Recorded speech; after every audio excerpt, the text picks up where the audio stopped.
হরে কৃষ্ণ। দশম অধ্যায়ের নাম হচ্ছে বিভূতি যোগ। বিভূতি যোগ, বিভূতি মানে হচ্ছে ভগবানের শক্তি, বীর্যের প্রকাশ, শৌর্য বীর্যের প্রকাশকে বলা হয় বিভূতি। বিভু থেকে বিভূতি শব্দটা এসছে। বিভু মানে হচ্ছে বিশাল, মহান। আর বিভূতি মানে হচ্ছে বিশালতা, মহানতা, ঐশ্বর্য। এই চ্যাপ্টারের যে আমরা সামারি পড়লাম, সেখানে আমরা দেখছি অর্জুন জানতে চেয়েছেন ভগবানের কিছু বিভূতি, মানে এই জগতে তার মহানতার পরিচয় কি। এখানে বলা হচ্ছে এই তত্ত্বটা হচ্ছে উৎকৃষ্টতর। নবম অধ্যায় পর্যন্ত ভগবান উৎকৃষ্ট তত্ত্ব বলেছেন। এখন তার থেকে উৎকৃষ্টতর একটা তত্ত্ব আবার বলবেন। কেন?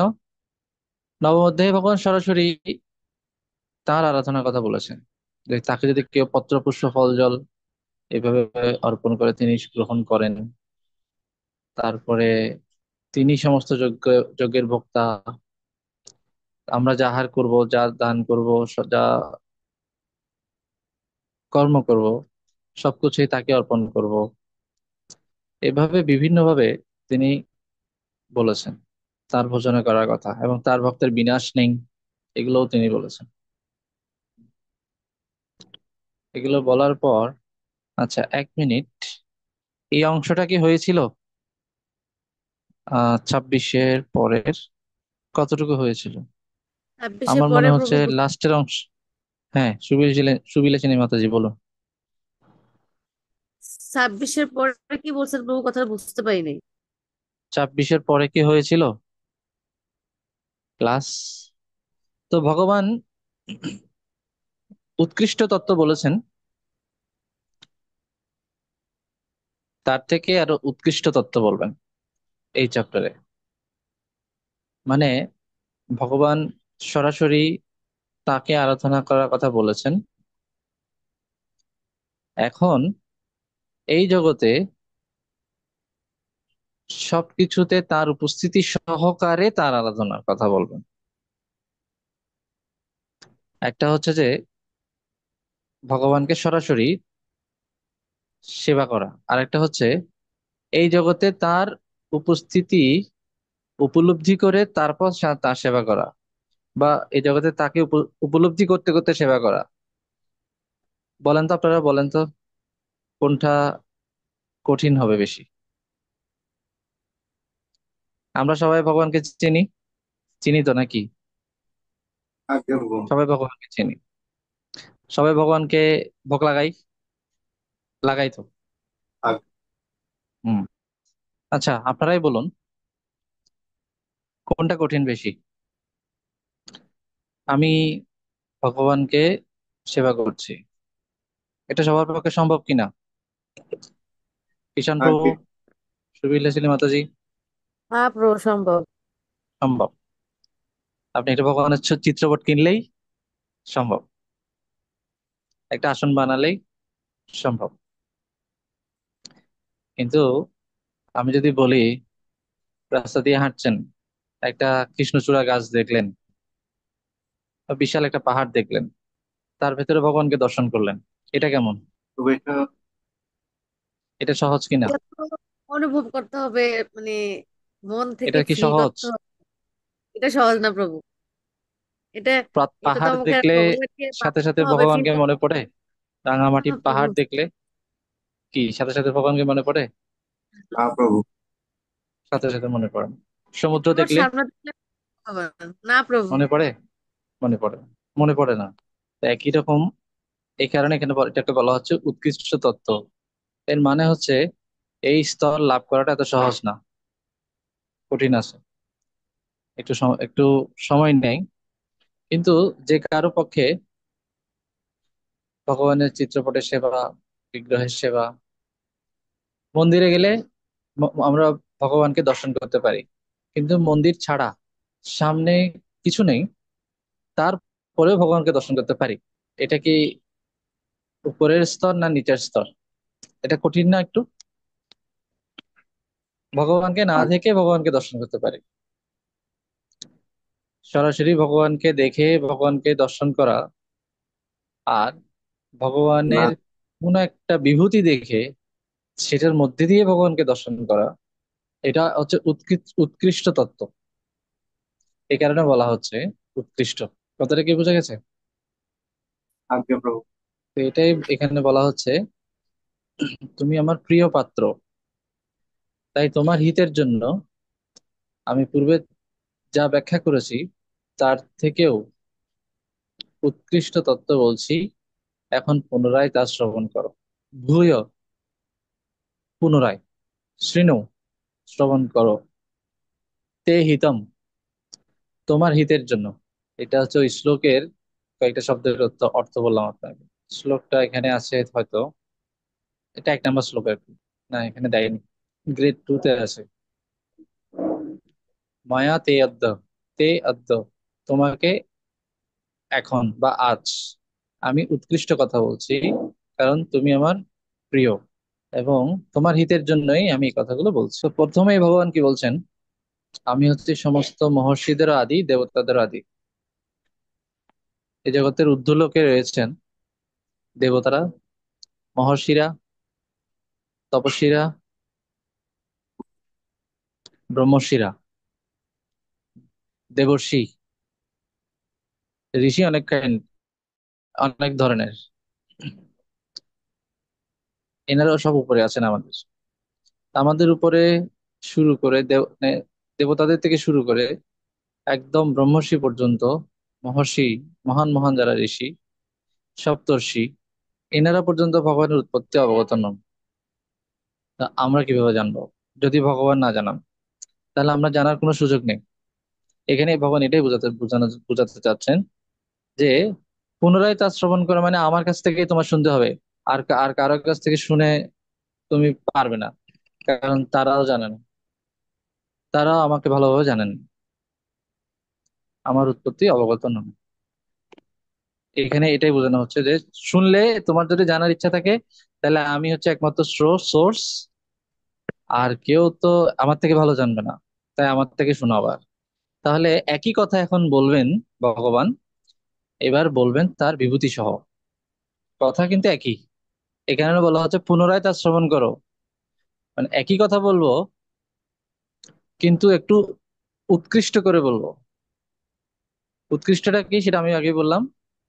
সরাসরি, আর হচ্ছে এই জগতের সবকিছুর মধ্যে দিয়ে ভগবানকে দর্শন, দুটো আলাদা। একজন বিশ্লেষণ করুন। হরে কৃষ্ণ প্রভু। পড়ি। ভগবান শ্রীকৃষ্ণ হচ্ছেন ষড়ৈশ্বর্য পূর্ণ। এই জগতে প্রকট থাকাকালে তিনি তার ষড়ৈশ্বর্য পূর্ণরূপে প্রকাশ করেছিলেন। সপ্তম অধ্যায় থেকে শ্রীকৃষ্ণ অর্জুনকে তার বিভিন্ন শক্তি ও তারা কিভাবে ক্রিয়া করছে তা ব্যাখ্যা করেছেন। এখানে তিনি তার বিশেষ বিভূতি বা ঐশ্বর্যের কথা তাকে শোনাচ্ছেন। সাধু সঙ্গে ভগবানের কথা শ্রবণে ভগবদ্ভক্তি উত্তরোত্তর দৃঢ় ও প্রবল হয়। ভগবান স্পষ্টভাবে বলেছেন যে অর্জুনের মঙ্গলের জন্যই এইসব পরমার্থিক তথ্য আলোচিত হচ্ছে। ভগবান আদিহীন, জন্মরহিত, অজ। জীবও অজ বা জন্মরহিত, কিন্তু ভগবানের অনুৎকৃষ্টা মায়াশক্তিতে প্রভাবিত হয়ে জীব বিভিন্ন জড়দেহ ধারণ করে এবং দেহান্তরিত হতে থাকে। ভগবান জীব থেকে ভিন্ন। ভগবান সর্বদা সচ্চিদানন্দ বিগ্রহ। জড়জগতে তিনি আবির্ভূত হলেও তিনি অজ বা জন্মরহিত থাকেন। যখন তিনি যেমন তিনি যখন দেবকী পুত্র রূপে আবির্ভূত হন, তখন তিনি তার চিন্ময় স্বরূপে চতুর্ভুজ মূর্তিতে আবির্ভূত হন। পরে দেবকী ও বসুদেবের প্রার্থনায় তিনি ছোট্ট শিশুরূপে প্রকটিত হন। সবকিছু ভগবান থেকে উদ্ভূত হয়েছে, তাই ভগবান সবকিছুর আদি কারণ। হরে কৃষ্ণ। তো ভগবানের বিভূতি বা ঐশ্বর্য সহ জানার মাধ্যমে জানাটা উৎকৃষ্ট হয়। বিশেষ করে এই জগতে তার ঐশ্বর্যগুলো, এই জগৎ বলতে শুধু পৃথিবী না, মানে 14 ভুবনের পুরো জগৎ। এখানে যে বিভূতিগুলো আলোচনা হয়েছে সব এই জগতের না, পুরো জড়জগতের। জড়জগৎ মানে এরকম অসংখ্য ব্রহ্মাণ্ড সমন্বিত জগৎ। শ্রীমদ্ ভাগবতম 12টা স্কন্ধ, তার মধ্যে ভগবান শ্রীকৃষ্ণের কথা শুরু হয়েছে দশম স্কন্ধ থেকে। তাহলে বাকি নয়টা কি? প্রথমের যে নয়টা, সেটা হচ্ছে ভগবানের ঐশ্বর্য বর্ণনা করা হয়েছে। কেউ যদি প্রথম নয়টা স্কন্ধ পড়ে, ভগবানের ঐশ্বর্য, ক্ষমতা, বিভূতি জানতে পারবে। এবং এইভাবে আগে ভগবানের ঐশ্বর্য সম্পর্কে জানতে হবে, তারপর তাকে ভক্তির কথা আসে। এটা হচ্ছে ঐশ্বর্য সমন্বিত ভক্তি। আমরা যারা বদ্ধজীব, এখন এখনো বদ্ধ অবস্থায় আছি, তারা ভগবানকে জানতে গেলে আগে তার ঐশ্বর্য সমন্বিত হয়ে তাকে জানতে হবে। কোনো ধরনের ঐশ্বর্য ছাড়া তাকে যদি আমরা জানি বা বোঝার চেষ্টা করি, তাহলে সেটা লাস্টিং করবে না। কারণ আমরা সবাই সৌন্দর্য, জ্ঞান, ধন, এগুলোর প্রতি আকৃষ্ট হই স্বাভাবিকভাবে, ঐশ্বর্যের প্রতি আকৃষ্ট হই। তো ভগবান ষড় ঐশ্বর্য প্রকাশ করেছেন এই জগতে। তিনি ষড় ঐশ্বর্য প্রকাশ করেন না বৃন্দাবনে, সেখানে তিনি সাধারণ বালক। কিন্তু ওখানের ভক্তরা এত উন্নত যে তারা ষড়ৈশ্বর্য বা বিভূতি সমন্বিত ভগবানকে না জানলেও কোনো অসুবিধা নেই। ভগবানকে এত ষড়ৈশ্বর্যের মধ্যে দিয়ে না জানলেও অসুবিধা নেই। কিন্তু আমাদের অসুবিধা আছে। এই জন্য শ্রীমদ্ ভাগবতমে আগে ভগবান সম্পর্কে, ভগবানের ক্ষমতা সম্পর্কে, অবতার সম্পর্কে, দেবতাদের সাথে তার পজিশনটা কিরকম, দেবতাদের তুলনায়, ব্রহ্মার তুলনায় তার পজিশনটা কিরকম, এই সৃষ্টির ক্ষেত্রে তার অবস্থানটা কিরকম, কিভাবে তার থেকে সমস্ত কিছু সৃষ্টি হলো, উৎপত্তি হলো, এগুলো জানতে হয়। এই জগতে কোথায় কিভাবে তিনি অবস্থান করছেন, এগুলো জানতে হয়। এই কারণে দেখা যায় কি, ভগবান ত্রিলোক ত্রিলোক পাদ স্থাপন করেছেন। তারপরে বিরাট রূপের বর্ণনা, তারপরে তিনি সর্বত্র অবস্থান করছেন নৃসিংহদেব নৃসিংহ লীলার মাধ্যমে। একটা স্তম্ভের মধ্যে থেকেও তিনি আবির্ভূত হন, মানে তিনি সর্বত্র বিরাজমান। এইভাবে তার বিভিন্ন ঐশ্বর্য, ক্ষমতা, বিভূতি তিনি প্রকাশ করেছেন, বিশালতা, মহানতা, শৌর্য, বীর্য। কিন্তু রাধারানী তথা ব্রজ নারীরা বা ব্রজ ভক্তেরা, তারা কখনো এগুলো দিয়ে ভগবানকে আরাধনা করেন না। তাদের ভক্তিটা হচ্ছে স্বাভাবিক ভক্তি, প্রেমপূর্ণ ভক্তি। কিন্তু আমাদেরটা হচ্ছে, মানে যার টাকা বেশি তার ঘরে যাই বেশি, বিষয়টা এরকম আর কি। স্বাভাবিকভাবে যার অনেক ধন, মানে তার পিছনে অনেক মৌমাছি ভনভন ভনভন করতে থাকে। এই জগতে আমরা আকৃষ্ট হই ঐশ্বর্য দেখে।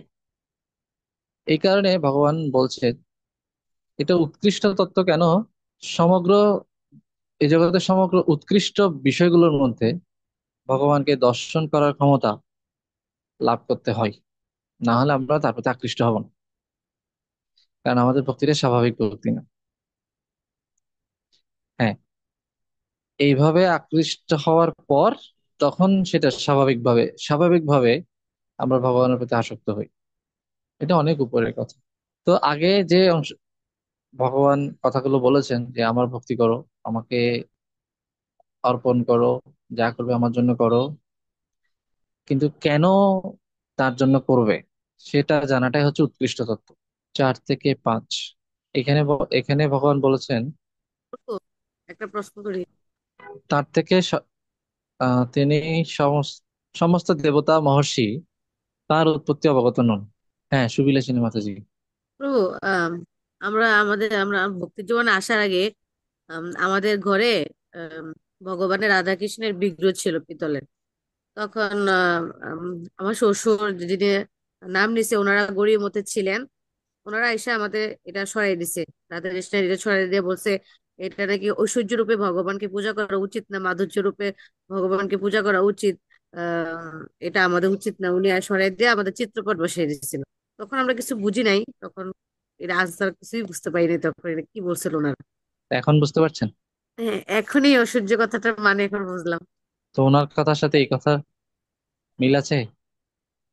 না, তো মিলতে পারলাম না। উনি তো বললো যে ঐশ্বর্য রূপে ভগবানকে তাহলে কি বুঝলেন? পূজা করা উচিত না, মাধুর্য রূপে ভগবানকে পূজা করা উচিত। তখন ঐশ্বর্যটা কি সেটাই বুঝি নাই, মাধুর্যটা কি সেটাই বুঝি নাই তখন। এখন আচ্ছা। আপনার কথাটা শোনার পর ওই কথাটা মনে পড়ছে এখন। তো বিষয়টা তো উল্টো হইলো এখন। হুম, হ্যাঁ। মা- মাধুর্য, এই যে এতক্ষণ ধরে যেটা বললাম, ভগবানের প্রতি রতি সম্পন্ন হয়ে, প্রেম সম্পূর্ণ হয়ে ভগবানের প্রতি আসক্ত হওয়া। ঠিক যেরকম আমি বলি, একটা সহজ এক্সাম্পল দিলে বুঝতে পারবেন। দেখবেন কিছু মেয়ে আছে, এরা কোনো ছেলেকে পছন্দ করে তাদের ক্যারিয়ার দেখে, স্টাবলিশমেন্ট দেখে। আর কিছু মেয়ে আছে একটা ছেলেকে পছন্দ করে, মানে তাকেই ভালো লাগে তাই, কিন্তু দেখা যাচ্ছে নেই, কৃষ্ণ, হরে কৃষ্ণ, হ্যাঁ হচ্ছে, হরে বলেন। কৃষ্ণ। তো তার কোনো চাকরি নেই, তো খাওয়াতেও পারবে না ঠিক মতো, কিন্তু তারপরও ওই মেয়েটার তাকে ভালো লাগে। এই ভালো লাগাটা হচ্ছে ব্যক্তিটাকে ভালো লাগে। আর আগের জনের যে ভালো লাগা, এটা হচ্ছে তার ঐশ্বর্যকে ভালো লাগে, ধন বা পড়াশোনার লেভেল বা বংশমর্যাদা বা সৌন্দর্য, কোন একটাকে ঘিরে ভালো লাগে। কোনটা ভালো? ব্যক্তিকে ভালো লাগা ভালো। তো ব্যক্তিকে ভালো উত্তম লাগাটা তো, ভালো। উত্তম তো এটা ব্যক্তিকে ভালো এ- লাগাটা ভালো। এটা সত্যিকারের ভালো লাগা, ব্যক্তিকে ভালো লাগে। তাই এমনও হতে পারে যে সে ছেলেটা কালো, নাকি আমাদের কৃষ্ণ যে ছেলেটা, এটা আসলেই কালো কিনা, কালো আগে কুচকুচে, কিন্তু রাধারানী কিন্তু অনেক ফর্সা না, ফেয়ার অ্যান্ড লাভলি, অনেক সুন্দর, কিন্তু ছেলেটার অবস্থা কি, কালো কুচকুচে। তো দেখে কিন্তু পছন্দ হওয়ার কথা না, কিন্তু ব্যক্তিকে ভালো লাগে, সেজন্য ভালো লাগে। যাই হোক, কৃষ্ণ কালো হলেও তার মধ্যে আবার এটা অনেক সৌন্দর্য আছে, মদন মোহন। তো স্বাভাবিকভাবে ভালো লাগা এটা, এটা আমরা বদ্ধ জীবের ক্ষেত্রে আসবে না, আমরা বদ্ধ অবস্থা থেকে মুক্ত হলে তারপর আসবে। তো বদ্ধ জীবের জন্য শ্রীমদ্ ভাগবতম, ইভেন মুক্ত জীবের জন্য, মুক্ত জীবেরা শ্রীমদ্ ভাগবতমের দশম স্কন্ধ বা এর উপরে যেগুলো, সেগুলো প্রকৃতরূপে আস্বাদন করতে পারে। আর আমাদেরকে প্রথম থেকে ভগবানের ঐশ্বর্য জ্ঞান নিয়ে তারপর প্রবেশ করতে হবে, কারণ আমরা বদ্ধ অবস্থায় আছি, স্বাভাবিক ভালো লাগা এখনো আসেনি। হ্যাঁ, মনে হতে পারে, মাঝে মাঝে মনে হতে পারে আমি কৃষ্ণকে স্বাভাবিকভাবে আমার ভালো লাগে, এটা মনে হতে পারে। একটা ইমোশনাল স্টেট আর একটা স্পিরিচুয়াল স্টেট, দুটো ভাগ আছে। ইমোশনালি মনে হতে পারে, কিন্তু ইমোশন শেষ, এরপর আবার চলে যাবে ওই ভালো লাগা। তো স্পিরিচুয়ালি, মানে স্পিরিট, আত্মা, আত্মিক ভাবে সেটা জাগ্রত হওয়ার জন্য আমরা বদ্ধজীবের প্রথমেই সাধুদের কাছ থেকে শুনতে হবে ভগবান সম্পর্কে। এখানে সেই কথাটা বলা হচ্ছে, সাধু সঙ্গে ভগবানের কথা শ্রবণে। হরে কৃষ্ণ। বারবার আমি ডিসকানেক্ট হয়ে যাচ্ছিলাম কেন কি জানি।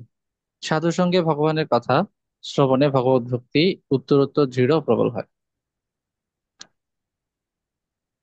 তো সাধুরা যখন পরিবেশন করেন, তখন শুধু কৃষ্ণের কথা বলেন না, কৃষ্ণের ঐশ্বর্য, তার নাম, রূপ, গুণ, লীলা, পরিকর, পার্শ্বদ সব মিলিয়ে বলেন।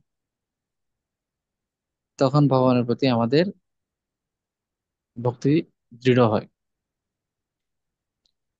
প্রথমে আমাদের ঐশ্বর্য জ্ঞানে ভক্তি আসবে, এরপর মাধুর্যে যাবে। তো প্রথমেই মাধুর্যে আসে না। আমরা দাস্য ভক্তি করছি দাস্য রসে, আর দাস্য রসের ব্যাকগ্রাউন্ডটাই হচ্ছে ভগবানের মহানতা, মহিমা দেখে তার শরণাগত হওয়া। এটা হচ্ছে দাস্য রসের মেইন থিম। আর এই দাস্য রসের উপর দাঁড়িয়ে উপরের রসগুলো আসে। প্রভু, আমরা এই পর্যায়ে আছি, এই এই লেভেলে হ্যাঁ, আমরা যে এই ভক্তিটা লেভেলেও নাই করছি। আসলে, এটাও আচ্ছা, একটা লেভেল। ওই লেভেলেও নেই। ঠিক আছে, কারণ আমাদের শ্রবণ, আমরা কি সেই সেই সেই মানে শ্রবণ করছি? করছি না তো। 4 থেকে 5। প্রভু পড়বো। আমি আচ্ছা আচ্ছা, পড়েন। কিষান প্রভু। বুদ্ধি সর্বগুণাবলী ভগবান হতে উৎপন্ন। বুদ্ধি, জ্ঞান, মোহ ও সংশয় মুক্তি, ক্ষমা, সত্যনিষ্ঠতা, দম, সম, সুখ দুঃখ, জন্ম মৃত্যু, ভয়, অভয়, অহিংসা, সমচিত্ততা, অসন্তোষ, তপস্যা, দান, যশ, অযশ, জীব সত্তার এই সমস্ত গুণাবলী কেবল আমার থেকেই উৎপন্ন হয়। বিশ্লেষণ: জীবের ভালো মন্দ সমস্ত রকম গুণাবলী শ্রীকৃষ্ণের সৃষ্ট, আর এখানে সেগুলি বর্ণিত হয়েছে। বুদ্ধি ও জ্ঞান বিষয়বস্তুর যথাযথ বিশ্লেষণ করা ক্ষমতাকে বলা হয় বুদ্ধি। আর জড় পদার্থের সঙ্গে চেতন আত্মার পার্থক্য উপলব্ধিকে বলা হয় জ্ঞান। আধুনিক বিশ্ববিদ্যালয়ে প্রদত্ত জ্ঞান জড় জ্ঞান, তা কেবল জড় দেহের প্রয়োজনের অভিমুখে পরিচালিত। সেখানে আত্মা সম্পর্কে শিক্ষাদানের বা জ্ঞান অর্জনের কোনো ব্যবস্থা নেই। তাই আধুনিক জড় শিক্ষা ব্যবস্থা অসম্পূর্ণ। অসং মোহ, মোহ বা সংশয় হতে মুক্ত হওয়া তখনই সম্ভব হয় যখন কেউ সমস্ত দ্বিধা দ্বন্দ্ব পরিত্যাগ করে অপ্রাকৃত দর্শন তত্ত্ব উপলব্ধির দিকে অগ্রসর হন। ক্ষমা অনুশীলন করা উচিত, অন্যের ক্ষুদ্র ভুল ত্রুটি মার্জন করা উচিত। সত্যবাদিতা তাৎপর্য হচ্ছে অপরের হিতের জন্য দৃঢ়তার সঙ্গে প্রকৃত সত্য বলা উচিত। সত্য অপ্রিয় হলেও অপরের কল্যাণের জন্য তা বলা উচিত। সত্যকে বিকৃত করা উচিত নয়। ওকে, একটু থামুন। আর এমনিতেও কিষান প্রভুর এখন একটু থামা দরকার, এটা আমি বুঝতে পারছি। বুদ্ধি, জ্ঞান, মোহ, সংশয় মুক্তি, ক্ষমা, এখানে যে গুণের কথা বলা হয়েছে, ভগবান বলছেন এগুলো আমার থেকে উৎপন্ন হয়।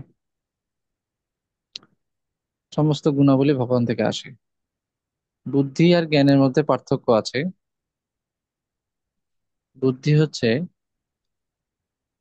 কোন একটা বিষয়কে যথাযথভাবে বিশ্লেষণ করার ক্ষমতা, বা ভালো মন্দ, দোষ গুণ, এটাকে তফাৎ করার ক্ষমতা, এটাকে বলা হয় বুদ্ধি। আর জ্ঞান জড় এবং চেতন আত্মার মধ্যে পার্থক্য উপলব্ধি করা, এটাকে বলা হয় জ্ঞান। এটা বললে আপনারা ভালো করে বুঝবেন না। আমি যদি বলি নিজের স্বরূপকে উপলব্ধি করাকে বলা হয় জ্ঞান, তাহলে এটা এটা হচ্ছে যথাযথ ডেফিনিশন। স্বরূপ উপলব্ধি, আমি চিন্ময় আত্মা, এই জড়দেহ নই।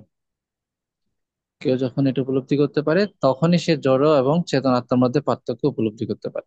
তো জড় এবং চেতন আত্মার মধ্যে পার্থক্য উপলব্ধি কিভাবে আসে? স্বরূপ জ্ঞান হলে। জীব কৃষ্ণ নিত্য দাস, এই জ্ঞান, এটাই হচ্ছে জ্ঞান। কিন্তু এই জ্ঞান থিওরিটিক্যালি, এটা স্পিরিচুয়ালি উপলব্ধি করা তো দরকার। ইভেন থিওরিটিক্যালিও, ওই অ্যাপেলের নিচে আরেকটা কিছু আক্ষরিক ড্রয়িং। ভাবেও কোনো স্কুলে বা কলেজে পড়ানো হচ্ছে না। আমি এখন কত সুন্দর ড্রয়িং করতে পারছি। তুমি পারতে। এই জ্ঞান লাভ করতে গেলে একটা সায়েন্টিফিক জীবনযাপন করতে হয়। তো জীবনযাপন তো দিচ্ছেই না, একটা লাইফস্টাইল লাগে, সেটা তো দিচ্ছেই না। অন্তত থিওরিটিক্যালিও এই সম্পর্কে কোনো কথাবার্তা হচ্ছে না কোনো স্কুল কলেজে। তো আমি কৃষ্ণের নিত্যদাস স্বরূপ উপলব্ধি, এটা একটা লাইফস্টাইল থেকে আসে। এটা শুধু পড়াশোনা থেকে আসে না। পড়াশোনা থেকে আমরা বিষয়টা সম্পর্কে জানতে পারি, কিন্তু উপলব্ধি করতে হলে একটা লাইফস্টাইল লাগে। তো পড়াশোনাটাই নেই, তো স্কুল কলেজে এখন যেটা দিয়ে দেওয়া হচ্ছে সেটা কি তাহলে? এটা হচ্ছে অজ্ঞান, অবিদ্যা। তো বিদ্যাটা হচ্ছে স্বরূপ উপলব্ধি বা জ্ঞান। এরপরে অসম্মত আপনারা বুঝলেন, ক্ষমা এটাও সাধারণভাবে এখানে বলা আছে। সত্যবাদিতা, সত্য অপ্রিয় হলেও অপরের কল্যাণের জন্য তা বলা উচিত। আর কোনো সত্য অপ্রিয় প্লাস কল্যাণের জন্য না, মানে বললে কারো মঙ্গল হবে না, সত্যি কথা, কিন্তু বললে কারো ক্ষতি হয়ে যেতে পারে, তাহলে আপনি কি করবেন? এটা ওরকম বলা সাপোজ উচিত নয় না? বলা সাপোজ কোন একটা ব্যক্তি, বলা উচিত না কোন প্রভু। একটা ব্যক্তি, মুসলিমদের একটা কথা আছে, যান বাঁচান, যান বাঁচানো ফরজ। এটার মানে হচ্ছে যে কোনো অবস্থাতেই কোন একটা মানুষকে যদি আপনি বাঁচাতে পারেন, সেটা মিথ্যা বলে হলেও, তাহলে আপনি সেই পন্থা অবলম্বন করবেন। মিথ্যা বলে না, সত্যকে ডেকে, মানে সত্যকে গোপন রেখে। সত্য অপ্রিয় হলেও অপরের কল্যাণের জন্য তা বলা উচিত। আর যদি অপরের কল্যাণের জন্য না হয়, তাহলে তা বলা উচিত নয়। তবে সত্যকে বিকৃত করা উচিত নয়। এই যে একটু আগে বললাম, মিথ্যা, মিথ্যা করা বলা যাবে না, বিকৃত করা যাবে না। আপনি সাইলেন্ট থাকতে পারেন যদি মানুষটা প্রাণ বাঁচে। মানে এড়িয়ে যাওয়া, অ্যাভয়েড করা, চুপ ইয়েস, থাকা। কথার কথা, সাবেক প্রধানমন্ত্রী এখন কোথায় আছেন সেটা যদি বলে দেওয়া হয়, মিডিয়াতে দেখানো হয়, তাহলে কি হবে অবস্থাটা? তো ওটা হাইড করা হচ্ছে এখনো পর্যন্ত, তাকে মিডিয়ার সামনে আসতে দেওয়া হচ্ছে না। ঠিক আছে, এটা কেন? ওনার মঙ্গলের জন্য, জনগণের মঙ্গলের জন্য, যাতে কোনো ধরনের, কারণ ওনার উপর একটা ক্ষোভ আছে। তো তো ওনাকে যদি এখন সরাসরি কথা বলতে দেখে, এই ক্ষোভটা ঠান্ডা হবে না। ঠিক আছে, out of sight, out of mind. ঠিক আছে, অনেকদিন না দেখলে, অনেক মাস না দেখলে স্বাভাবিকভাবে মানুষ ভুলে যাবে। তাহলে এই যে সত্যটা, তিনি এখন কোথায় আছেন, এই প্রশ্নটা করলে কেউ তো আর বলবে না উনি আমেরিকায় আছেন, বিকৃত করে বলবে না। এই মুহূর্তে প্রকাশ করা যাচ্ছে না, এভাবে হাইড করে যাবে, এড়িয়ে যাবে, এরকম। তো সত্য অপ্রিয় হলেও অপরের কল্যাণের জন্য হলে তাহলে বলা যাবে। আর যদি কল্যাণ না হয়, যদি দেখা যাচ্ছে সংকট এর সম্ভাবনা আছে, আশঙ্কা আছে, তাহলে এড়িয়ে যেতে হবে। সেটা সত্য হলেও বলা দরকার নেই। মানে সবসময় শান্তি প্রিয় হওয়া উচিত,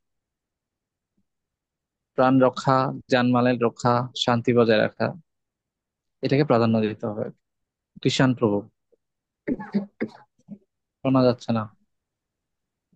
দম, ইন্দ্রিয় নিগ্রহের অর্থ হচ্ছে অনর্থক ভোগলিপ্সা চরিতার্থ করার জন্য ইন্দ্রিয়গুলিকে ব্যবহার না করা।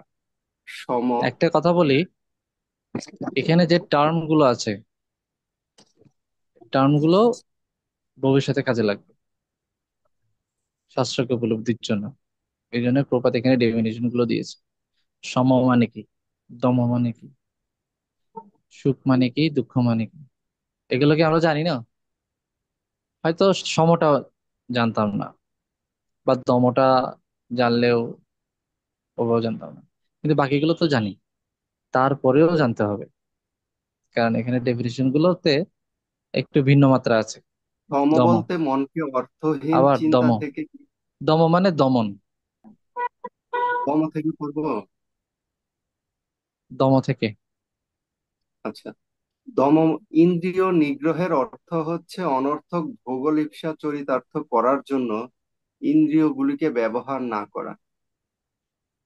সম বলতে মনকে অর্থহীন চিন্তা থেকে বিরত করা বোঝায়। কেবল অর্থ উপার্জনের চিন্তায় সারা জীবন মনকে নিযুক্ত করলে জীবনের মহা অপচয় হয়।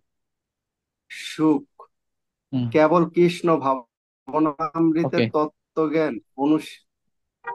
তো দম মানে হচ্ছে বহির ইন্দ্রিয়ের সংযম, সম মানে হচ্ছে অন্তর ইন্দ্রিয়ের সংযম। এগুলো বইয়ের আশেপাশে কোথাও লিখে রাখুন।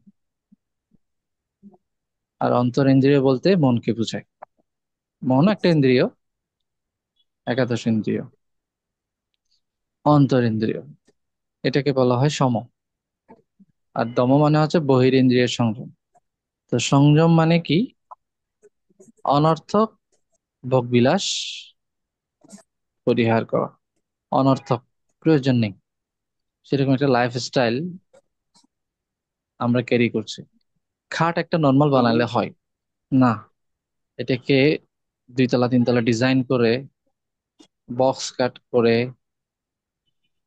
এখানে ফুল কারুকাজ লতা পাতা দিয়ে একেবারে একদম রাজমহল বানিয়ে দিলাম, তখন এটা হবে অনর্থক। কাউকে কাউকে দেখা যায় এসির উপরে একটা পর্দা লাগিয়ে দিয়েছে, সুন্দর পর্দা, মানে টাকা আর কোথায় খরচ করবে, এসির মধ্যে একটা সুন্দর পর্দা লাগিয়ে দিয়েছে, বক্স করে দিয়েছে। অনর্থক গহনা, মানে অতিরিক্ত, মানে অতিরিক্ত মাত্রায়। তো এগুলো হচ্ছে দমের অভাব। সম মানে হচ্ছে অনর্থক চিন্তা, কোন একটা বিষয় নিয়ে অনর্থক চিন্তা। এই কি জিনিস? ঢাকায় মারামারি লেগে গেল, আমি আছি টেকনাফে, আমার চিন্তা শেষ নেই।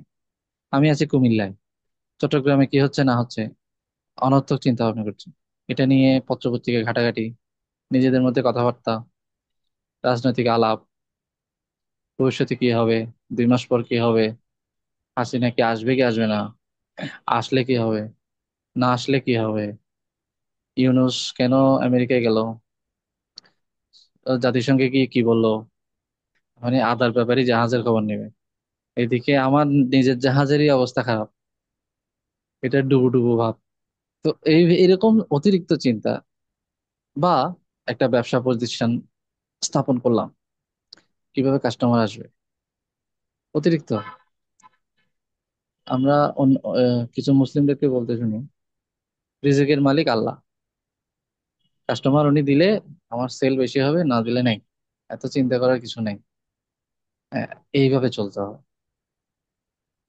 অতিরিক্ত চিন্তা করলে যে, আমি খুব চিন্তা করলে যে আমার সমস্যার সমাধান হয়ে যাবে তা কিন্তু না। নির্জীব দহতি চিতা, সজীব দহতি চিন্তা।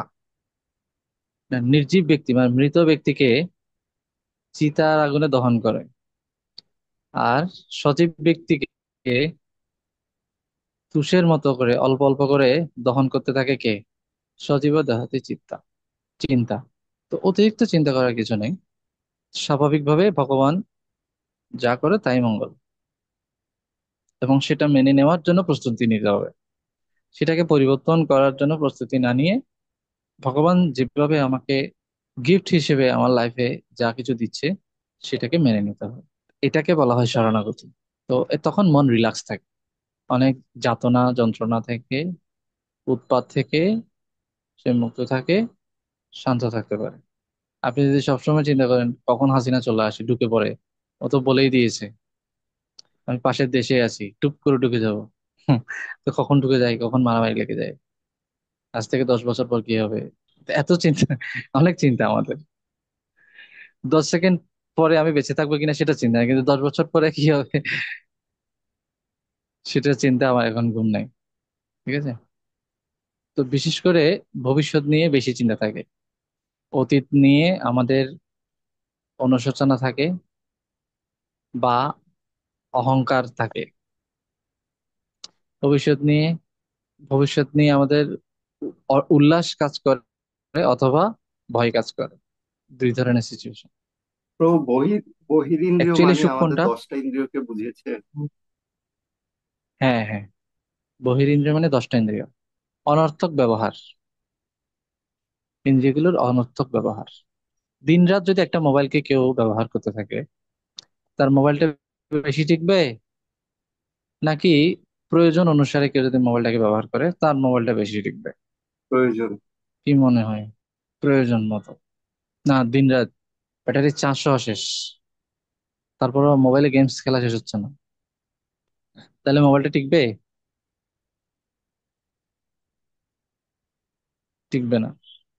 ঠিক একইভাবে আমাদের ইন্দ্রিয়গুলোর ব্যবহারের কিছু বিষয় আছে যথাযথভাবে, এবং সেই কতটুকু হলে সেটা যথাযথ, পরিমিত, সেটা আমাদেরকে কাউন্সিলিং এর মাধ্যমে পড়াশোনা করে, গ্রন্থ অধ্যয়নের মধ্যে দিয়ে এই পরিমাপটা আমাদেরকে জানতে হবে। ঠিক আছে? তো যে যত বেশি গ্রন্থ পড়বে সে তত ইন্দ্রিয় সংযমে দক্ষ হবে, পটু হবে। এই জন্য গ্রন্থ পড়তে বলি সবাই। শুধু ইন্দ্রিয় না, মানে বহির ইন্দ্রিয় না, অন্তর ইন্দ্রিয়, যত ইন্দ্রিয় আছে, বুদ্ধি, জ্ঞান, এগুলো সব পুষ্ট হবে যদি আমরা গ্রন্থ পড়ি। আচ্ছা, এখানে সুখের ডেফিনেশনটা কি, কৃষাণ প্রভু? কেবল কৃষ্ণ ভাবনামৃতের তত্ত্বজ্ঞান অনুশীলনের পক্ষে যা অনুকূল তার মধ্যেই নিহিত দুঃখ। হ্যাঁ, সুখ মানে কি? কৃষ্ণ ভাবনার অনুকূল পরিস্থিতিটা হচ্ছে একজন ভক্তের জন্য সুখ। সেটা জাগতিকভাবে বিলাসপূর্ণ নাও হতে পারে, কিন্তু স্পিরিচুয়ালি খুবই সহায়ক।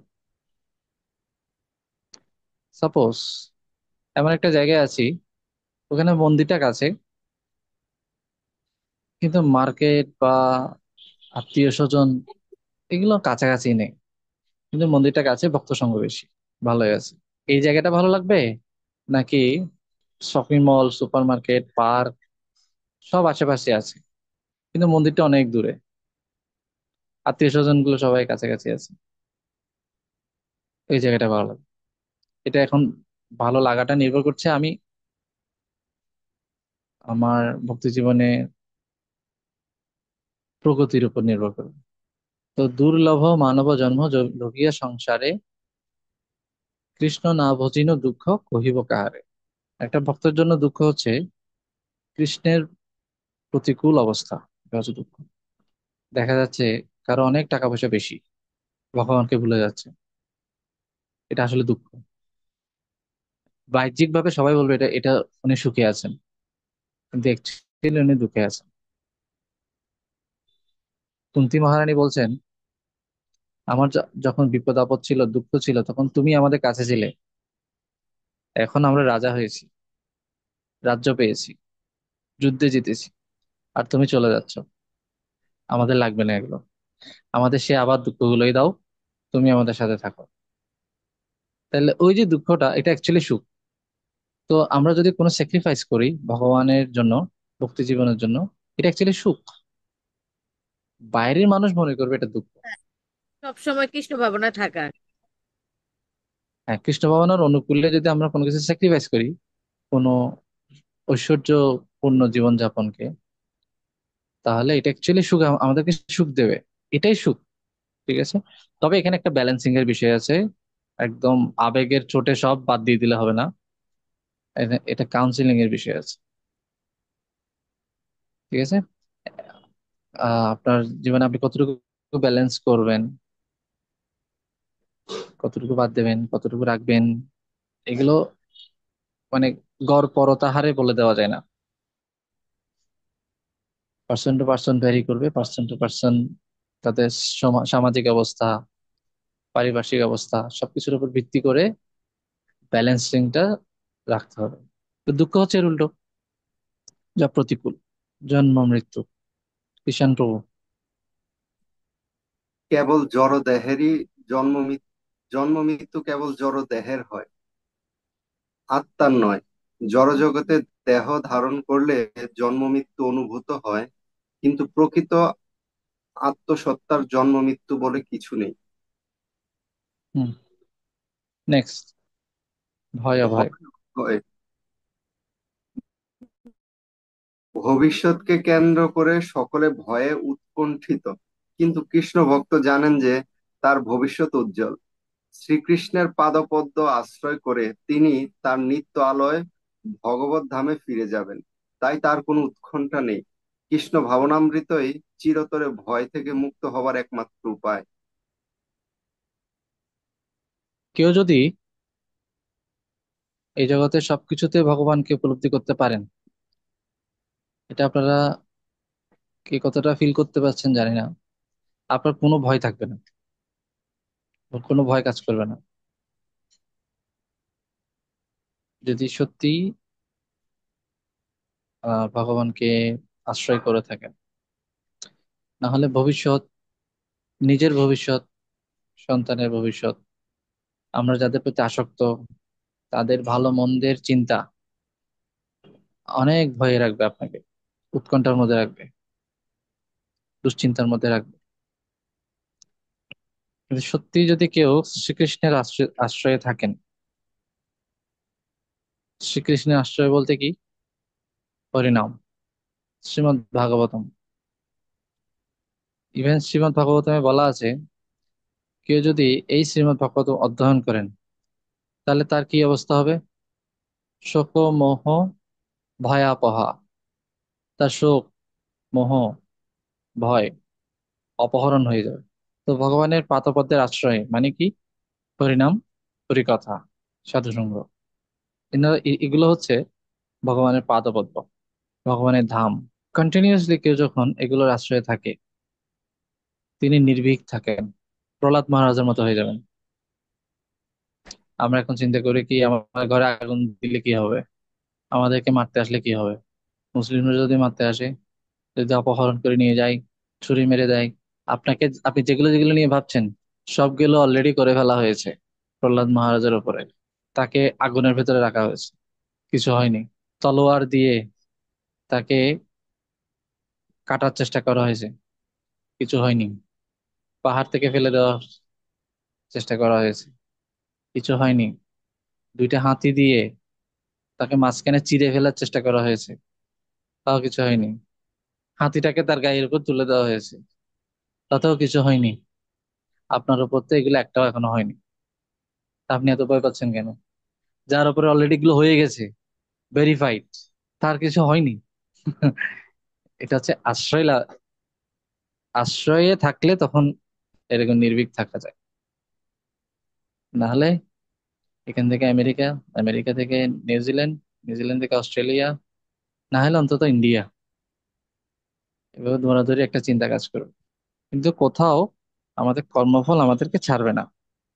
তো চিরতরে মুক্তির একমাত্র উপায় হচ্ছে ভয় থেকে কৃষ্ণ। এক নাম্বার হরিনাম, দুই নাম্বার হরি কথা, এরপর তিন নাম্বার হচ্ছে হরিজন। হরিজন মানে সাধুজন, বৈষ্ণব, সাধুসঙ্গ, অহিংসা। অহিংসা হচ্ছে অপরের কোনো অনিষ্ট না করা বা কাউকে বিভ্রান্ত না করা। তাই যে সংস্থা বা যে আন্দোলন মানুষকে পরমার্থ উপলব্ধির পথে নিয়ে যায় না, তা মানব শরীরের প্রতি হিংসামূলক আচরণ করে। কারণ তাতে মানুষ জীবনের পরম উদ্দেশ্য থেকে ভ্রষ্ট হয়। যে প্রয়াস সমগ্র জনসাধারণকে দুঃখ মুক্তি ও দিব্য আনন্দ লাভের দিকে নিয়ে চলে, সেটি প্রকৃত অহিংসা। হুম। অহিংসা একটা হচ্ছে কাউকে মার্ডার করা, এ হিংসা। হিংসা মানে হচ্ছে কাউকে হত্যা করা। আরেকটা হিংসা হচ্ছে কারো আত্মার মঙ্গল সাধন না করা। একটা হচ্ছে দৈহিক ক্ষতি, আর একটা হচ্ছে আত্মার ক্ষতি। দুটোই হিংসা। তাহলে অহিংসা হচ্ছে, এখন যে কিছু সংগঠন আছে যারা আজে বাজে ফিলোসফি ছড়াচ্ছে, মানুষদেরকে সেভাবে উৎসাহিত করছে, নিজেরাই ভগবান হয়ে যাচ্ছে, বা মানুষকে ভুল শিক্ষা দিচ্ছে। সপ্তাহে একদিন নিরামিষ খেলে হবে, তারপরে পশু বলিতে কোনো অসুবিধা নেই, খাও ইচ্ছার মতো, জীবে প্রেম করে যেজন সেইজন সে হচ্ছে ঈশ্বর, একটা জীবকে কেটে আরেকটা জীবকে খাইয়ে দাও। এই যে মানুষের আধ্যাত্মিক অবনতির দিকে উৎসাহিত করা, এটাও হিংসা। এখানে এই কথাটাই বলা হয়েছে, অপরের কোনো অনিষ্ট অনিষ্ট করা, এটা হচ্ছে দৈহিক। পরিচালিত কাউকে করা। বিভ্রান্ত করা, এটা হচ্ছে আত্মিক। দুইভাবে আমরা কারো কারো ক্ষতি করতে পারি। অনিষ্ট মানে হচ্ছে ফিজিক্যালি যেটা হয় আর কি, ছিনতাই, কারো সম্পর্কে নিন্দা, কারো ক্ষতি করা, হামলা করা, আক্রমণ করা। আরেকটা হচ্ছে কারো চিন্তাধারাতে ফাটল ধরিয়ে দেওয়া, ভুল কিছু প্রবেশ করিয়ে দেওয়া, রং ব্রেন ওয়াশ করা, এটা হচ্ছে বিভ্রান্তি। দুটোই হিংসা। ও এখন উল্টা বলে, বলে আমরা এখন ব্রেড।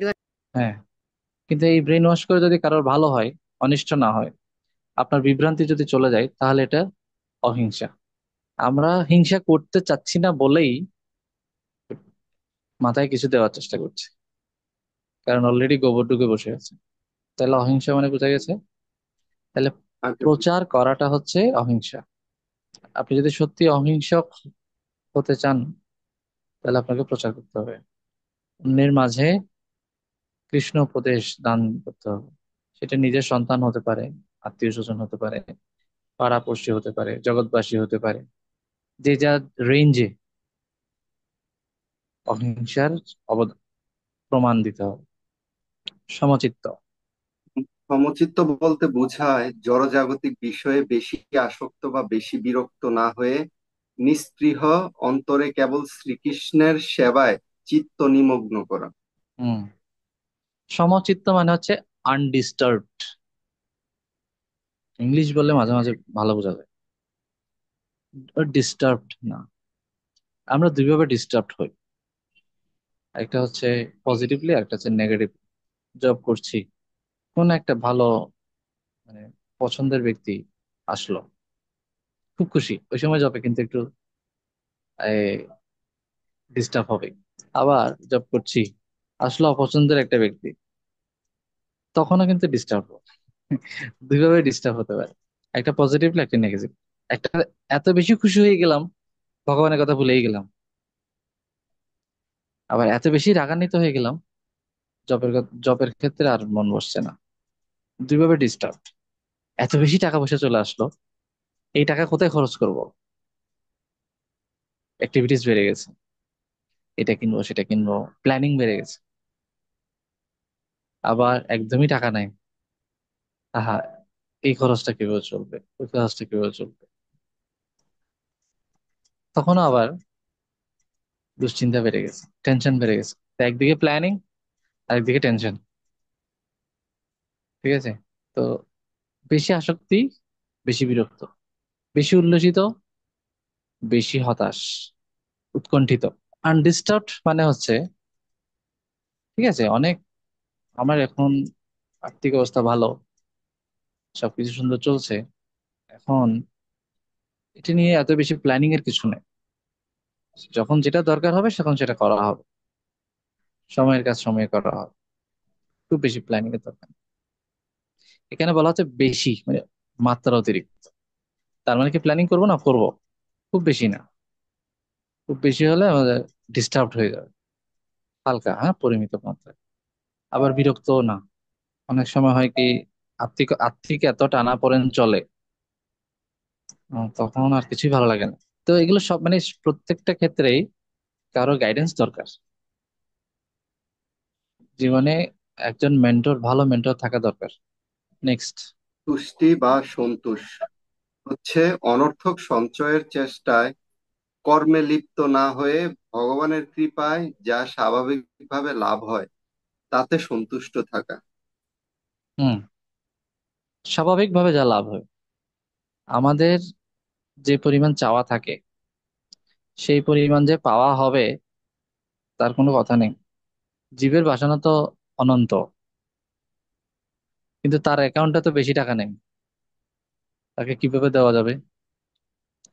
আপনার অ্যাকাউন্টে আছে 1 লাখ টাকা, আপনি চেক লিখলেন 6 লাখ টাকা, আপনাকে ব্যাংকার কি বলবে?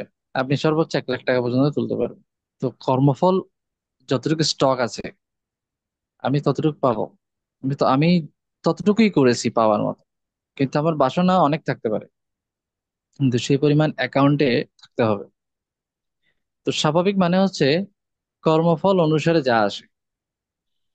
তো অনর্থক সঞ্চয়ের চেষ্টা চেষ্টা করলে, অনেকে কি করে, দোকান একটা দিয়েছে, তাদের 12টা পর্যন্ত সেই দোকানটা খোলা রাখবে। ওনার অ্যাকচুয়ালি যা ইনকাম, সেটা স্বাভাবিকভাবে যতটুকু আসবে। ওভার ডিউটি করলে বা অতিরিক্ত প্রেশার নিলে যে সেটা বেড়ে যাবে সেরকম না।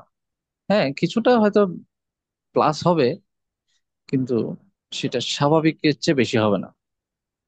স্বাভাবিকভাবে আমি যতটুকু শ্রম দিলে যে রেটে আমার ইনকামটা হচ্ছে, এর বেশি আমি শ্রম দিলে সেই রেটে হবে না, অনেক কম হারে। তো স্বাভাবিকভাবে যা আছে, অতিরিক্ত প্রয়াস করলে যে অতিরিক্ত কিছু আসবে সেটা না, আমার অ্যাকাউন্টে যা আছে তাই আসবে। দুঃখের ক্ষেত্রে সেরকম, স্বাভাবিকভাবে দুঃখ যা আসবে তাই আসবে। এর থেকে বাঁচার জন্য অতিরিক্ত প্রয়াস করলে আমি যে দুঃখ থেকে নিস্তার পাবো তা কিন্তু না। তো তুষ্টি বা সন্তোষ মানে হচ্ছে যথা লাভেতে সন্তোষ। যা কিছু আমার যেভাবে আসছে, স্বাভাবিকভাবে যথা লাভে, মানে স্বাভাবিকভাবে যা লাভ হয় তাতে সন্তুষ্ট থাকা। কিন্তু এর বিপরীতে কিছু মোটিভেশনাল সেন্টেন্স থাকে: ইন্ডাস্ট্রি ইজ দ্য কি টু সাকসেস। তারপর পরিশ্রম সৌভাগ্যের প্রসূতি। এ ধরনের কিছু কথা থাকে, কিন্তু সেটা অতিরিক্ত না। মাত্রা অতিরিক্ত কখনোই সৌভাগ্য বয়ে আনবে না, দুর্ভাগ্য বয়ে আনবে। পরিশ্রম যদি সৌভাগ্যের প্রসূতি হতো, তাহলে গাধা হতো সবচেয়ে ধনী ব্যক্তি, কেন ও পরিশ্রম কম করে না। তারপরে যে হারে বিসিএস ক্যাডার প্রার্থী, বিসিএস পরীক্ষার্থী যেভাবে পরিশ্রম করে, সবাই বিসিএস হয়ে যেত। তারা নিজেরাই বলে এখানে একটা লাখের বিষয় আছে। আবার এমন অনেকজনকে দেখেছি যে সামান্য পড়েছে, ব্যাস, তাতে অনেক সাকসেসফুল। আপনারা দেখবেন অনেক ছোট ছোট ছোট শিল্পী অল্পতেই খুব শাইন করে ফেলছে। যেমন মনে করেন শ্রেয়া ঘোষাল, খুব অল্পতেই ফেমাস হয়ে যায়। তারপরে জাস্টিন বিবার, মানে ওয়েস্টার্ন সিঙ্গার। তো আপনার কথা কেটে কেটে আসতেছে। না তো। না তো, ঠিক আছে তো। কথা কথা বোঝা যায় না। তো কাটার কথা না, কারণ আমি কিন্তু শুনছিও, আমার কানে কিন্তু হেডফোন লাগানো। আমি আরেকটা ডিভাইস থেকে যা বলছি আমি তা নিজে শুনছিও, এখানে কোনো ইন্টারাপশন দেখা যাচ্ছে না। আচ্ছা। এই যে এটা, তপ হচ্ছে এই যে আমি কৃচ্ছ মোবাইল, সাধন। মোবাইলে আমি কথা বলছি প্লাস ল্যাপটপে শুনছি, তো ফ্ললেসলি শুনছি। তো পড়বো। তো যেটা বলছিলাম, অতিরিক্ত প্রয়াস, অ- অতিরিক্ত প্রয়াস করলে ভক্তি নষ্ট হয়। তপ। তপ হচ্ছে কৃচ্ছ সাধন, যেমন ভোরে উঠে স্নান করা, উপবাস করা। হুম। আজকে সকালে শ্রীমৎ ভক্তিচরণ স্বামী মহারাজের একটা লেকচার শুনছিলাম। তো ওখানে উনি তপস্যা বলেছেন, তপস্যা মানে হচ্ছে ভক্তির প্রতিকূল যা কিছু সেগুলোকে বাদ দেওয়া, এটা হচ্ছে তপ।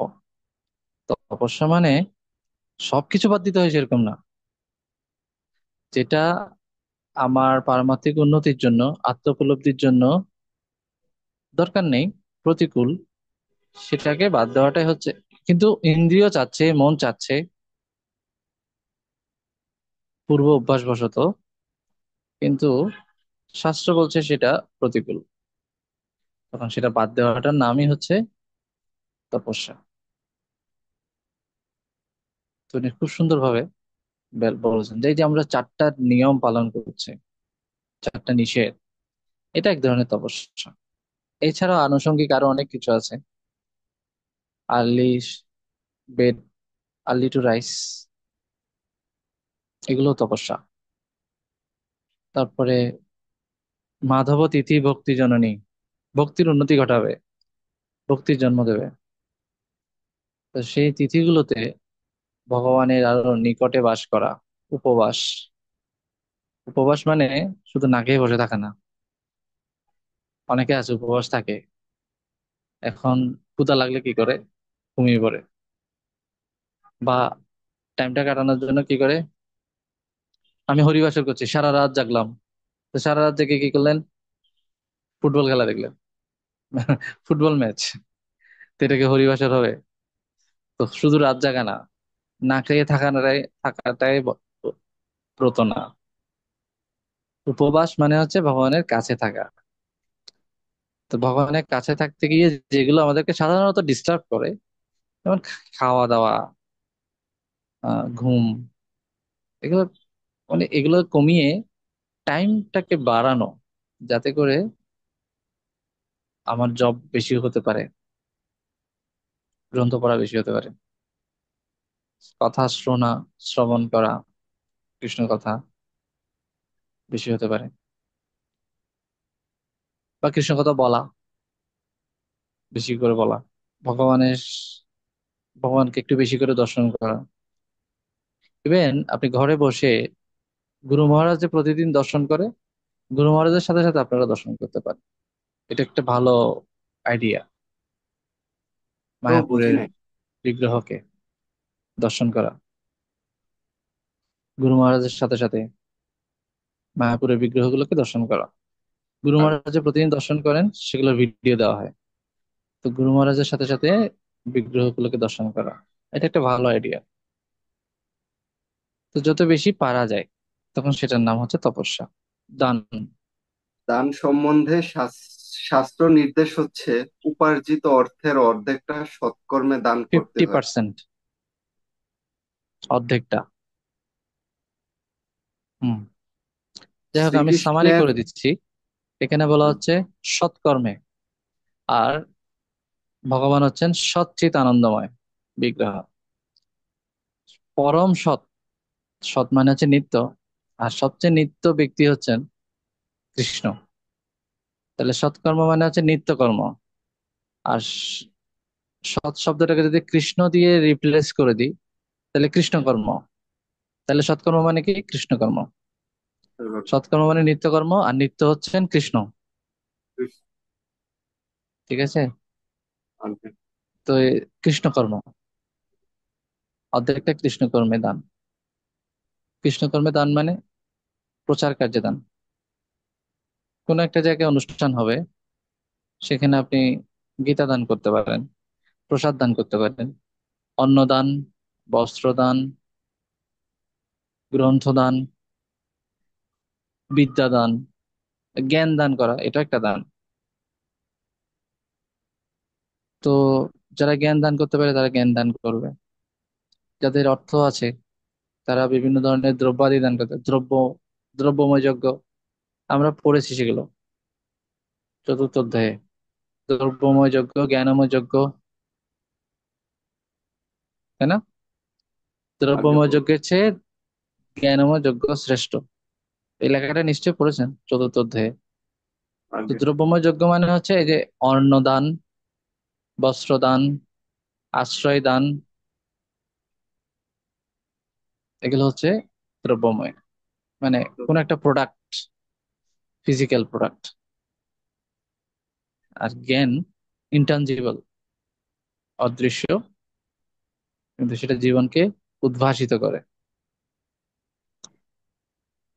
তো ওইটা সবার পক্ষে সম্ভব হয় না, কিন্তু সবার পক্ষে অন্ন, বস্ত্র, আশ্রয়, শীত বস্ত্র, এগুলো দান করা যায়। কিন্তু এগুলো কৃষ্ণ বিমুখ হয়ে না, কৃষ্ণ উন্মুখ হয়ে করতে হবে। তাহলে এটা আপনার মুক্তির কারণ হবে, না হলে আপনার বন্ধনের কারণ হবে। কিরকম বন্ধন? স্বর্গে যাবেন, উচ্চতর লোকগুলোতে ভ্রমণ করতে হবে। তো সেখানেও জন্ম মৃত্যু যারা বেঁধে আছে। এইভাবে অনেকে বলে, এই ইস্কনের ভক্তরা, এরা কোনো কাউকে খাওয়ায়ও না, পড়ায়ও না, কিছু দেয়ও না, শীতকালে কোনো কম্বল টম্বল দেয় না, বন্যা হলে ত্রাণ দেয় না। ভক্তরা এগুলো করে, কিন্তু সেটা কৃষ্ণ উন্মুখ হয়ে করতে হবে।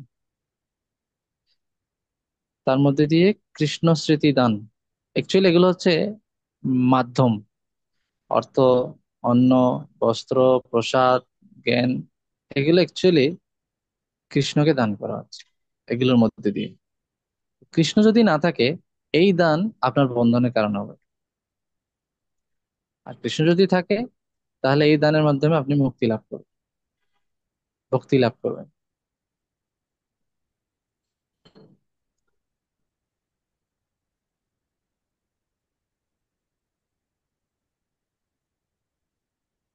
তো সবচেয়ে ভালো দান হচ্ছে যারা মানুষকে এই জগতের মোহনিদ্রা থেকে জাগরিত করার জন্য অনুপ্রাণিত করছেন, জীবনে পরম উদ্দেশ্য লাভের জন্য অনুপ্রাণিত করছেন, তাদেরকে হেল্প করা, ফাইন্যান্সিয়ালি, ফিজিক্যালি। আপনি আপনি আপনার শ্রম দান করতে পারেন। আপনার টাকা নেই, আপনি আপনার বুদ্ধি দান করতে পারেন। যে কোনো ধরনের সহায়তা আপনি দান করতে পারেন। তো অর্থের ক্ষেত্রে এটা হচ্ছে 50%। যদিও আমাদের এখন 100% দিয়েও ঘাটতি থাকে, কারণ আমাদের লাইফস্টাইল আমরা এতটাই বিস্তৃত করে ফেলি, ঘর ভাড়ায় চলে যায় অর্ধেক টাকা, আর খেতে টেতে এগুলোতে আরো 10। কিষাণ প্রভু মনে হয় ফ্রিজ হয়ে গেছেন, সুবিলাসিনী মাতাজি বলুন। হ্যাঁ যশ। প্রভু, আমি বলি, যশ শ্রী চৈতন্য মহাপ্রভুর উপদেশ অনুসারে লাভ করা উচিত। মহাপ্রভু বলেছেন, যখন কোনো মানুষ মহান ভক্ত হন, তখন তিনি যশস্বী হন।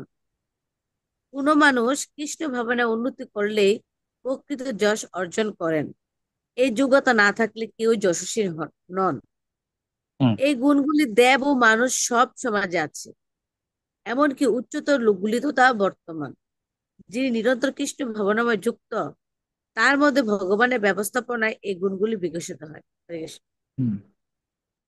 আমরা গুরু পূজাতে গাই, এবে যশ দুষুক ত্রিভুবন। এটার মানে হচ্ছে ভগবান যাকে যশস্বী করেন তিনি হচ্ছে প্রকৃত রূপে যশস্বী। আমরা এই জগতে অনেক ফেমাস ব্যক্তিকে দেখি, কিন্তু অ্যাকচুয়ালি তাদের এই যশের পেছনে অনেক শত্রুও থাকে। সাধারণত যার যত সুনাম তার তত শত্রু আছে, শত্রু থাকে। এটা হচ্ছে জাগতিক সত্য কথা, যে যত বেশি পরিচিত মানুষের কাছে তার হেটার্স বেশি। ঠিক আছে, যে মানুষের ফলোয়ার্স বেশি তার হেটার্সও বেশি। কিন্তু প্রকৃত যশ হচ্ছে যার কোনো হিটার্স নাই, সবাই ফলোয়ার। এরকম যশস্বী হতে হলে, কৃষ্ণ ভাবনায় উন্নতি করলে তখন এরকম যশ আসে। কেউ যদি সত্যিকারের প্রশংসিত ব্যক্তি হতে চান, মানে একদম ফলোয়েবল পার্সন হতে চান, তাহলে আপনি কৃষ্ণ ভাবনায় উন্নতি করুন, স্বাভাবিকভাবে মানুষ আপনাকে ভালোবেসে ফলো করবে। আগেই বলেছি, ব্যক্তিকে ভালোবেসে ফলো করা আর ঐশ্বর্যকে ভালোবেসে ফলো করা দুটো আলাদা বিষয়। আপনার টাকা আছে, আপনার ফলোয়ার থাকতে পারে।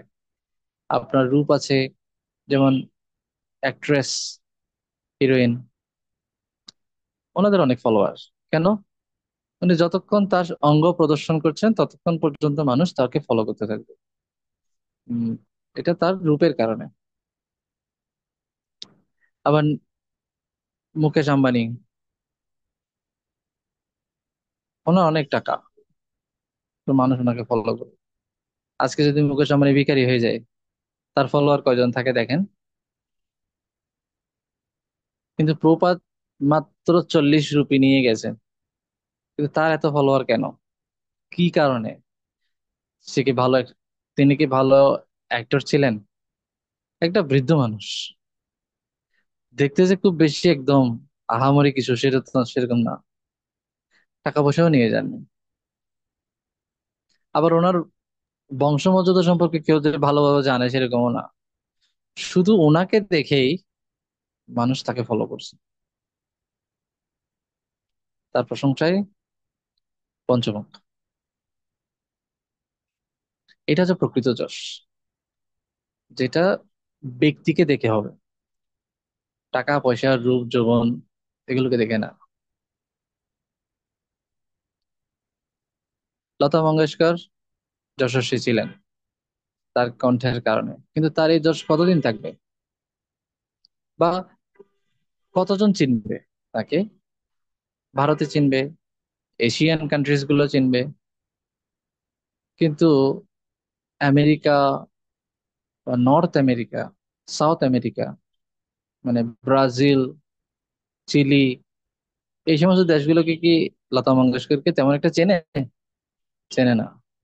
কিন্তু ব্রাজিল থেকে আমাদের ভক্ত আসে, ব্রাজিলে প্রবাদের ভক্ত আছে। ঠিক আছে, কিছুদিন আগে এসেছিল আমাদের এখানে ব্রাজিল থেকে। নানার নাম হচ্ছে অজামিল দাস, খুব সুন্দর কীর্তন করে। উনি ব্রাজিল থেকে এসেছেন, প্রবাদের সময়ে ছিলেন। তারপর অস্ট্রেলিয়া থেকে আসেন। ঠিক আছে। তো এবং আজকে যদি লতা মঙ্গেশকরের কণ্ঠ যদি সুন্দর না থাকে, তাকে হয়তো মানুষ আর 50 বছর মনে রাখবে, 100 বছর মনে রাখবে, এরপর আস্তে আস্তে ভুলে যাবে সবাই। ঠিক আছে। কিন্তু চৈতন্য মহাপ্রভু বা রূপ গোস্বামী, ওনাদেরকে কি মানুষ ভুলে গেছে? আজ থেকে 500 বছর আগের যে ব্যক্তিগুলো, পারলে আরো দিনকে দিন ওনাদেরকে চেনা শুরু করছে না। প্রভুপাদকে 50 বছর হয়ে গেল, মানুষকে ভুলে গেছে? তাদের পরিচিতি আরো বৃদ্ধি পাচ্ছে, ও আরো মানুষ বাড়ছে, জানার আগ্রহ আরো চিনছে মানুষ। বেশি। এই যশ কে দিচ্ছে? চৈতন্য মহাপ্রভু। ঠিক আছে। এখানে সে কথা বলা হচ্ছে, শ্রী চৈতন্য মহাপ্রভুর উপদেশ অনুসারে যশ লাভ করা উচিত। এটা হচ্ছে প্রকৃত যশ। ঠিক আছে। তো কৃষ্ণ ভাবনার উন্নতি নামক যোগ্যতাটা না থাকলে কখনোই প্রকৃত যশস্বী হওয়া যাবে না, যায় না। এই যশ একসময় ম্লান হয়ে যাবে, আপনি হারিয়ে যাবেন ইতিহাসের পাতা থেকে। কিন্তু আমরা এখনো বিশ্বনাথ চক্রবর্তী ঠাকুরকে চিনি, এখনো ভক্তিবিনোদ ঠাকুরকে চিনি। ঠিক আছে। তো এই গুণগুলো দেব এবং মানব সমাজে আছে, উচ্চতর লোকগুলোতেও আছে। কিন্তু যিনি নিরন্তর কৃষ্ণ ভাবনাতে যুক্ত, ভগবানের ব্যবস্থাপনায় এই গুণগুলি বিকশিত হয় ভগবানের কাছ থেকে। কারণ ভগবান হচ্ছেন সমস্ত গুণের আধার, এবং তার সান্নিধ্যের ফলে, তাকে ধারণ করার ফলে, ঠিক যেভাবে আগুনকে ধারণ করার কারণে লোহা নিজে আগুন হয়ে যায়, একইভাবে ভক্ত ভগবানকে ধারণ করার মাধ্যমে নিজেই কি ভগবান হয়ে যান, নিজেই ভগবত তুল্য হয়ে যান। লোহা যেরকম আগুন হয়ে যায় না, এক্স্যাক্টলি আগুন না, কিন্তু আগুনের মতো হয়ে যায়। আমরা বলতে পারবো না এই লোহাটা আগুন, কিন্তু আগুনের মতো, এক্স্যাক্টলি। তো একইভাবে একজন ভক্ত একদম ভগবানের মতো হয়ে যান, সাক্ষাৎ হরি। সাক্ষাৎ মানে এক্স্যাক্টলি, বুঝা গেছে? তার মানে এমনি হরি হয়ে গেছেন তার না, এক্স্যাক্টলি হরির মতো। মতো মতো মানে মতো, তাহার মতো তিনি না। এক্স্যাক্টলি হরির মতো। এভাবে একজন ভক্ত মানুষকে কৃষ্ণের দর্শন করাতে পারেন, তিনি নিজে কৃষ্ণকে ধারণ করার মাধ্যমে।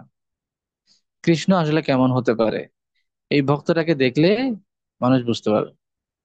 বিষ্ণু কেমন, সেটা বৈষ্ণবকে দেখলে বোঝা যাবে। কৃষ্ণ কেমন, সেটা কৃষ্ণ ভক্তকে দেখবে। তো যে যত ধারণ করবে, সে তত কৃষ্ণের রিপ্রেজেন্টেশন করতে পারবে ভগবানের ব্যবস্থাপনায়। এগুলো প্রকাশিত হবে। কারো কোনো প্রশ্ন আছে এতটুকু আলোচনার মধ্যে? হরে কৃষ্ণ প্রভু। রুমকি মাতাজি। প্রভু, ভগবানের সরস্বর্যটা এটা আর একটু বলেন তো প্রভু। সরৈশ্বর্য, হ্যাঁ, হ্যাঁ। সমগ্র শ্রী, সমগ্র জ্ঞান, সমগ্র বীর্য, আর কি আছে? সমগ্র যশ, হুম।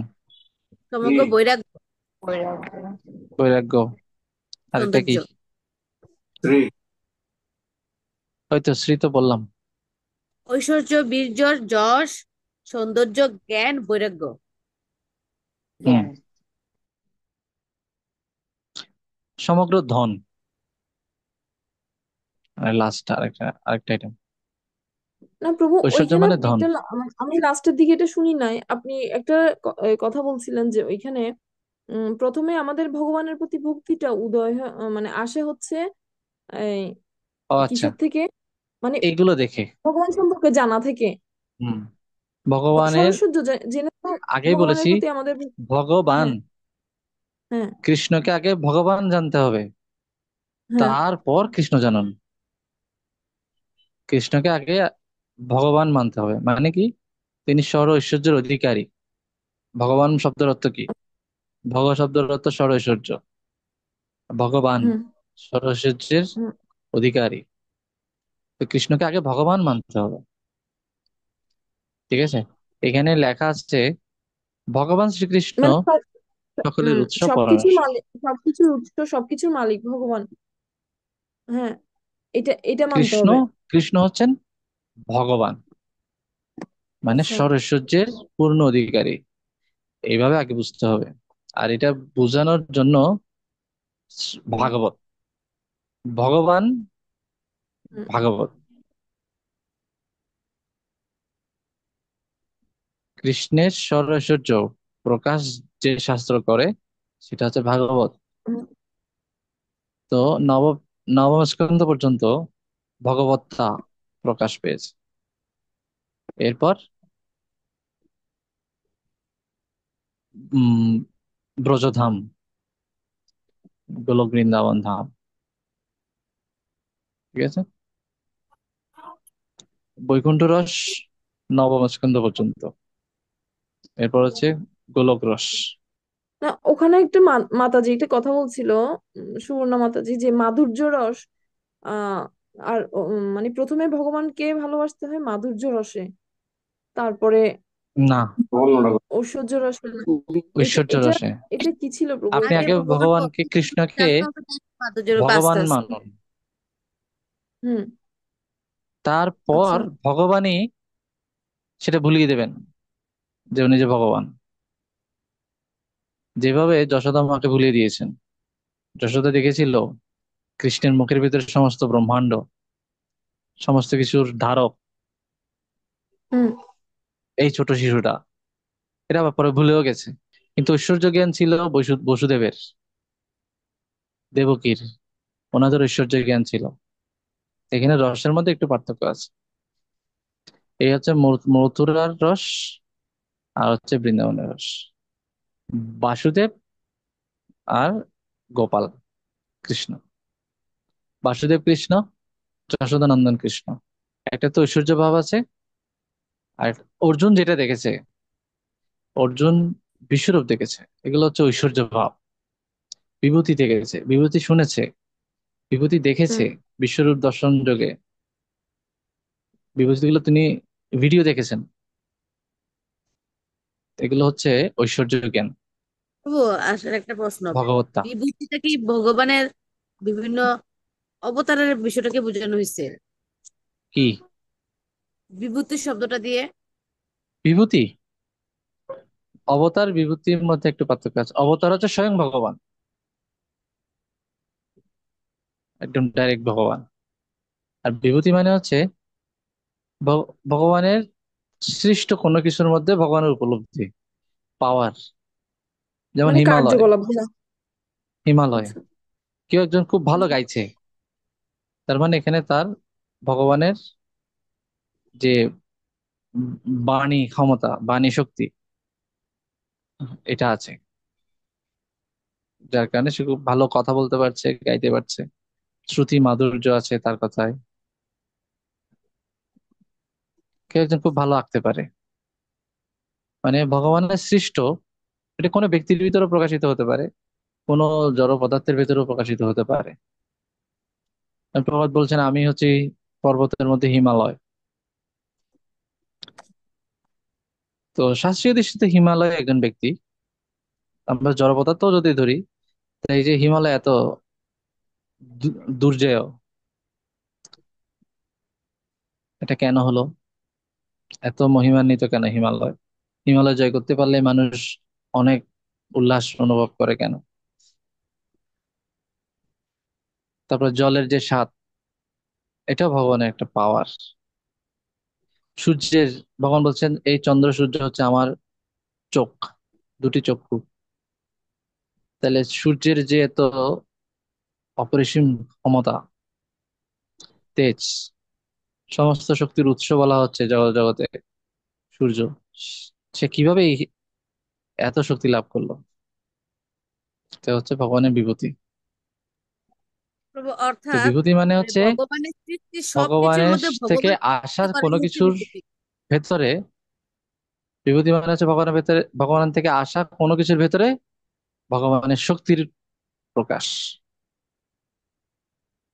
আর অবতার হচ্ছে স্বয়ং ভগবান, এনারা তো স্বয়ং ভগবান, বিষ্ণু দত্ত। বিভূতি জীবতত্ত্ব হতে পারে, মহৎ তত্ত্ব হতে পারে। ক্লিয়ার? হ্যাঁ প্রভু, ধন্যবাদ। ঠিক হুম আছে। প্রভু। রুমকির মধ্যে যে আছে? হ্যাঁ প্রভু, আছি। ঠিক আছে। আর কারো কোনো প্রশ্ন? কথা তো শোনা যাচ্ছে না কারো। আর 10 মিনিট আছে আমাদের প্রভু, ক্লাস। আমার একটা বাহিরের একটা কোশ্চেন ছিল আর কি। এটার বাহিরে হুম। আহ দেবতারা তো প্রভু আহ অমৃত পান করে হুম। না, তাহলে তাদের যে মৃত্যু হয় এই কনফিউজড। দেবতারা অমৃত পান করেছেন। এই অমৃত, এটাকে অমৃত বলা হচ্ছে যে তাদের মৃত্যুটা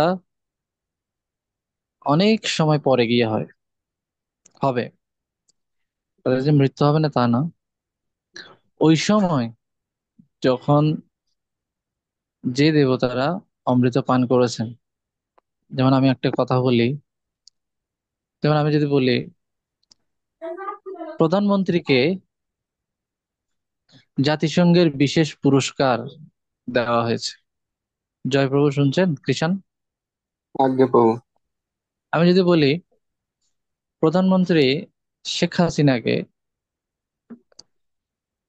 শেখ হাসিনা বলছি না, প্রধানমন্ত্রীকে আজীবন সম্মাননা দেওয়া হয়েছে, তার মানে কি সব প্রধানমন্ত্রী আজীবন সম্মাননা পাবে? এটা কি সব প্রধানমন্ত্রীর জন্য? ওই সময় প্রধানমন্ত্রী যিনি, তিনি আজীবন সম্মাননা পেয়েছেন। এরপরে প্রধানমন্ত্রীর কাছে তো এই পুরস্কার না থাকবে বলে কথা নেই। ওই সম্মাননা তো শেখ হাসিনার ঘরে চলে গেছে। ওই সময় উনি প্রধানমন্ত্রী ছিলেন তাই ওনাকে দেওয়া হয়েছে, প্রধানমন্ত্রী উল্লেখ করা হয়েছে। তো যখন সমুদ্র মন্থন হলো, ওই সময় যারা, যিনি ইন্দ্র, ওই সময় যিনি বরুণ দেব, তারা এই ফেসিলিটিটা লাভ করেছে। এরপরে আর ইন্দ্র চেঞ্জ হয়েছে না, সে কি অমর থাকবে? এরপরে ইন্দ্র কি অমর থাকবে না? এই আর কি। ওই সময় ওনারা ভগবানের প্রতি এত অনুগত, এত হয়েছে যে ওনারা এটার যোগ্যতা লাভ করেছিলেন অমৃত হওয়ার। এটা একটা ব্যাখ্যা। আরেকটা ব্যাখ্যা হচ্ছে ওনাদের ওনাদের আয়ুও অনেক বেড়ে গিয়েছে, যে কারণে যে টুকটাক প্রলয়ের মধ্যে তাদের মৃত্যু হবে না। তাদের মৃত্যুটা হবে একদম ব্রহ্মার বিনাশের পর। তাদেরও দেহের বিনাশ হবে এবং এরপর ওরা নিত্য জীবন লাভ করবে, যেহেতু ভগবানের সেবা করেছিল। ভগবানের আদেশেই কিন্তু তারা সমুদ্র মন্থন করেছে। তারা নিত্য জীবন লাভ করবে, বৈকুণ্ঠ আদি এগুলো, এই লোকগুলোতে চলে যাবে। তো অমৃত মানে হচ্ছে যে তার এই দেহে বিনাশ ঘটবে না তা না। যেমন এই যে কৃষ্ণ ভগবান অমৃত, তো এইখানে যারা আসছে তাদেরকে কারো কি মরণ হবে না? পুনর্জন্ম হবে না। বুঝা গেছে? এটাই আজ্ঞে হচ্ছে প্রভু। অমৃত। অমৃত মানে হচ্ছে এই এই শরীরের পর তারা পুনর্জন্ম হবে না। আর মৃত্যুময় সংসারে সে আসবে না। তারও দেহের বিনাশ হবে, কিন্তু সেটা মৃত্যু না। বুঝা গেছে? আজ্ঞে প্রভু। সেটা ভগবত ধামে গমন। ওকে, আজকে তাহলে এখানে রাখি। আর কারো কোনো প্রশ্ন না থাকলে, হরে কৃষ্ণ কৃষ্ণ কৃষ্ণ হরে হরে, হরে রাম রাম রাম হরে হরে। সমবেত ভক্তবৃন্দ কি, শ্রীল জয়। প্রভুপাদ কি জয়, অনন্ত কোটি বৈষ্ণব বৃন্দ কি জয়, নিতাই গৌর প্রেমানন্দে হরি হরি বল। একদিন আমরা কোয়েশ্চেন আনসার সেশন করব বিভিন্ন বিষয়ে, কারণ ক্লাসের শেষে বেশি কোয়েশ্চেন আনসার সময় পাওয়া যায় না। মাসে একটা দিন বিভিন্ন বিষয়াদি নিয়ে কোয়েশ্চেন আনসারের একটা সেশন করার চেষ্টা করব। আপনারা যে কোনো ধরনের জিজ্ঞাসা আমার সামর্থ্য অনুসারে আমি উত্তর দেওয়ার চেষ্টা করব। হরে কৃষ্ণ।